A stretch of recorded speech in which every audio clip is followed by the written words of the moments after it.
Assalamualaikum warahmatullahi wabarakatuh. Mari kita luruskan satu hal.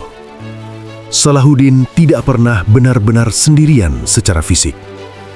Ia selalu dikelilingi pasukan, panglima, ulama, rakyat.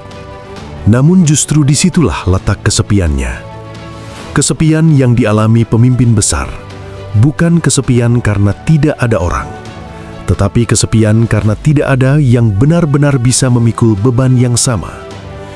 Ia harus mengambil keputusan hidup mati, menimbang darah manusia, memikirkan umat lintas generasi, dan keputusan itu tidak bisa dibagi. Tidak ada rapat yang bisa menghilangkan beban batin itu. Musuh terbesar Salahuddin bukan hanya tentara salib, tetapi pengkhianatan internal, ambisi sesama muslim, perebutan kekuasaan sesama elit. Beberapa penguasa muslim lebih takut kehilangan wilayah daripada kehilangan Yerusalem. Lebih khawatir tahta runtuh daripada umat hancur. Salahuddin sering dikhianati dalam perjanjian, dalam strategi, dalam dukungan logistik. Dan yang paling menyakitkan, pengkhianatan ini datang dari orang yang seiman. Namun ia jarang membalas dengan dendam. Ia memilih menahan diri, bersabar, memperbaiki dari dalam. Karena ia tahu perang melawan ego saudara sendiri lebih berbahaya daripada perang melawan musuh luar. Ada fase dalam hidup Salahuddin di mana tubuhnya kuat tetapi jiwanya sangat lelah. Perang bertahun-tahun, tekanan politik tanpa henti, intrik yang tak pernah selesai. Ia pernah jatuh sakit berat. Dalam kondisi itu, ia berkata kepada orang dekatnya, "Aku tidak takut mati. Aku hanya khawatir apakah aku sudah cukup adil." Perhatikan kalimat ini. Bukan apakah aku menang, apakah namaku dikenang, tetapi apakah aku adil. Inilah standar batin Salahuddin. Dan standar setinggi inilah yang membuat jiwanya sering lelah. Sejarah mencatat sesuatu yang sangat manusiawi. Salahuddin sering menangis dalam doa, bukan di depan pasukan, bukan di hadapan rakyat, tetapi di malam hari, sendirian. Tangisan bukan tanda kelemahan. Tangisan adalah pelepasan beban. Ia tahu pedang tidak selalu menyelesaikan masalah. Strategi tidak selalu memberi ketenangan. Kekuasaan tidak menghapus rasa takut pada Allah. Dan justru di kesendirian itulah jiwanya kembali utuh. Banyak penakluk dalam sejarah berubah kejam, menjadi paranoid, mencurigai semua orang. Mengapa Salahuddin tidak? Karena ia memiliki tempat kembali. Tempat itu bukan istana, bukan kemenangan, tetapi Allah. Ia tidak mencari ketenangan di pujian, di sanjungan, di kekuasaan. Ia mencari ketenangan di sujud, doa, rasa takut yang sehat kepada Tuhan. Dan ini membuat hatinya tetap lunak, tetap manusiawi, tetap mampu berbelas kasih. Inilah kebenaran pahit yang jarang dibahas. Pemimpin besar membayar dengan jiwanya.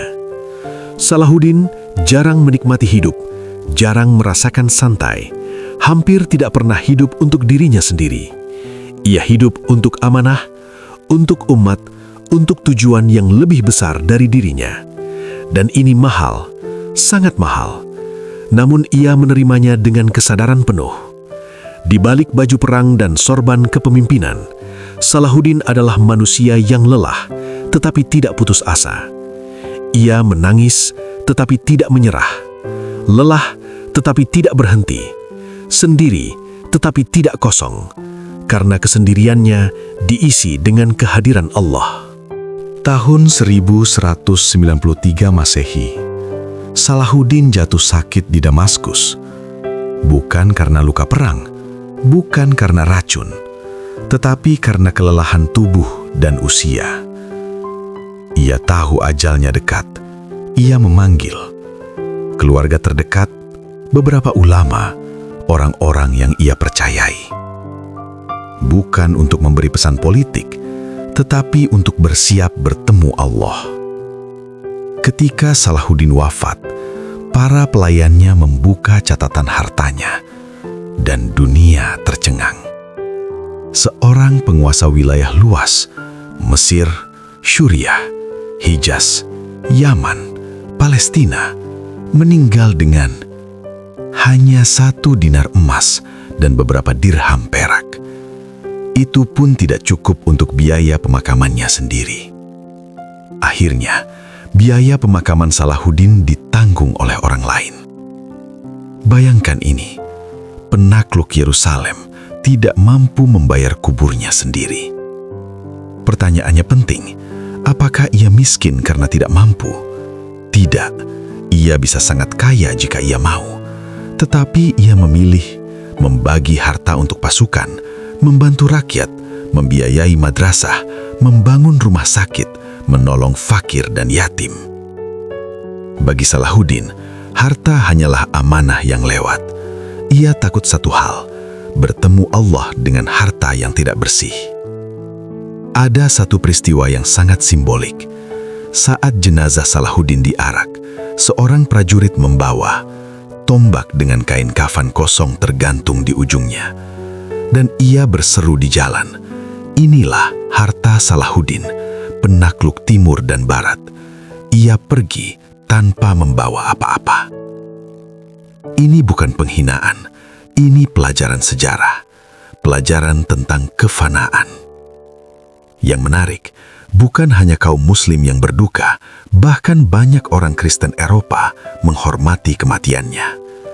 Sejarawan barat mencatat, dunia kehilangan kesatria paling terhormat. Musuhnya menghormatinya, sejarah memuliakannya, karena ia berperang dengan prinsip, bukan kebencian.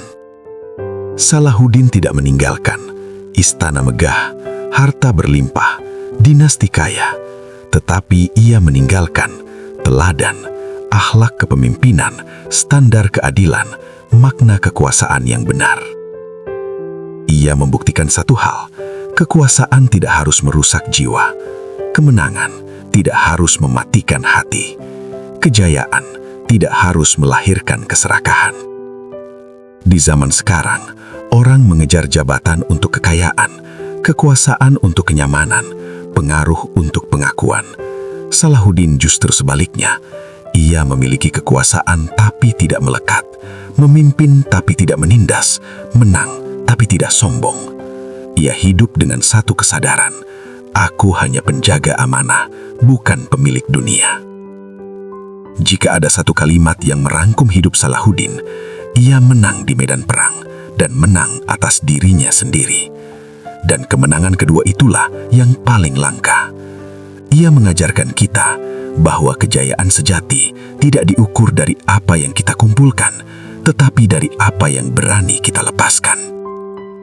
Karena pada akhirnya, tahta akan ditinggal, nama akan diperdebatkan, tetapi jiwa akan dimintai pertanggungjawaban. Salahuddin Al-Ayyubi meninggal tanpa harta, tanpa istana, tanpa warisan materi. Namun ia hidup abadi dalam sejarah, dalam nurani, dan dalam pelajaran kemanusiaan. Semoga kisah ini bukan hanya kita kagumi, tetapi kita renungkan. Terima kasih telah mendengarkan hingga akhir.